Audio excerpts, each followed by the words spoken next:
Paano i-update yung mga application na naka-download dyan sa ating mga cellphone? So, yan po mga loads ang ituturo natin sa tutorial na ito. So, ganito lang po loads ang iyong gawin. Sa ating mga cellphone mga loads, hanapin po natin yung store kung saan po tayo nag-download ng mga application. Okay? So, dito, dahil po Android po ang gamit ko, nag-download po ako ng application dito po sa Play Store.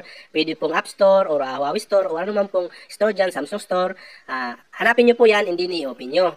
Pagdating po dito sa inyong mga App Store or Play Store, dapat po may nakalagin ditong account. So, makikita naman po natin kung may nakalagin dyan, kung may makikita po kayong profile dyan. So, i-click nyo po yan.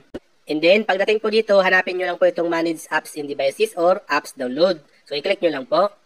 And then, mapupunta tayo dito. So, dito, hanapin lang po natin itong Update Available. Ayan, i-click po natin itong See Detail. Dito po, makikita po natin dito yung mga application na available po para i-update. Ayan po, katulad po nito, ayan po.